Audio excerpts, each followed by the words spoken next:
سجل یہاں پر بیٹھ کر انتظار کر رہی تھی عاشر کے فون کا کہ اس کا فون آئے، لیکن انتظار کرتے کرتے وہ سو گئی اور عاشر کا فون نہیں آیا۔ جب اٹھی تو اب بھی اس کا فون نہیں آیا تھا، تو سجل بہت زیادہ اداس ہوتی ہے اور عاشر کو فون کرتی ہے، لیکن وہ بھی نہیں لگتا۔ تو اس کے بعد وہ خود فون کرتی ہے اور اس سے بات کرتی ہے۔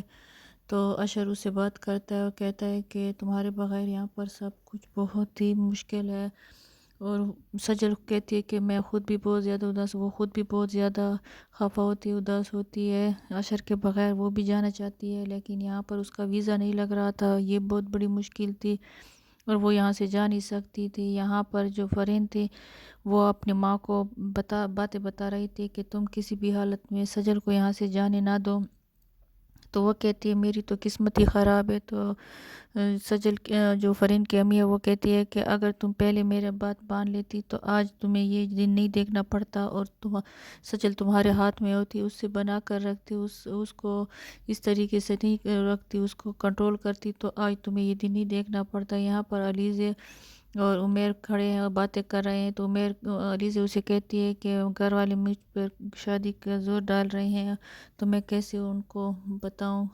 تو جو عمیر ہے وہ کہتے ہیں کہ تم اپنی ماں کو بتا دو سچ جو ہے۔ تو علیزہ کہتی ہے کہ نہیں، یہ میرے لیے بہت بڑی مشکل بات ہے۔ تو وہ دونوں ایک دوسرے سے باتیں کر رہے ہوتے ہیں اور علیزہ جو ہے وہ دلی میں عمیر کو پسند کرنے لگی ہے۔ وہ دونوں یہاں دفتر سے باہر جاتے ہیں اور علیزہ یہاں پر عمیر کے بارے میں سوچتی ہے اور اس کی باتوں کے بارے میں سوچ رہی ہوتی ہے یہاں پر دفتر میں بیٹھ کر، اور اس طریقے سے وہ دونوں ایک دوسرے سے باتیں کرتے ہیں۔ یہاں پر وہ لان میں بیٹھی ہوتی ہے تو اس کی ماں آ جاتی ہے، اس کی شادی کے بارے میں کہتی ہے۔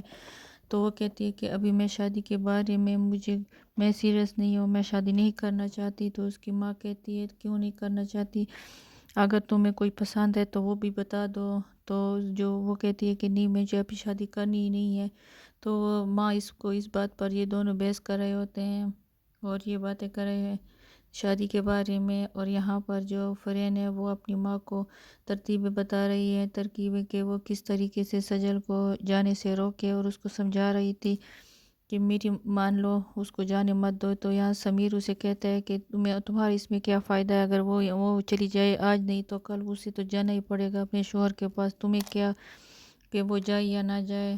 تو اس کی ماں بھی بہت زیادہ اداس ہوتی ہے کہ سجل بھی یہاں سے چلی جائے گی اور پھر واپس نہیں آئے گی، اور نہ ہی بیٹا آئے گا واشر۔ تو وہ سر پکڑ کر بیٹھی ہوتی ہے اور فرین اس کو نئی باتیں بتا رہی ہے، وہ بہت زیادہ اداس ہوتے ہیں۔ یہاں پر سجل کام سے باہر جاتی ہے تو وہاں پر بے ہوش ہو کر گر پڑتی ہے، اس کو چکر آ جاتے ہیں اور وہ گر جاتی ہے۔ عاشر بھی اس کے بارے میں سوچ رہا ہے کہ کس طریقے سے وہ واپس آئے گی، کس طریقے سے اسے بلانا ہوگا۔ تو وہ ابھی یہ باتیں ہی سوچ رہے ہیں کہ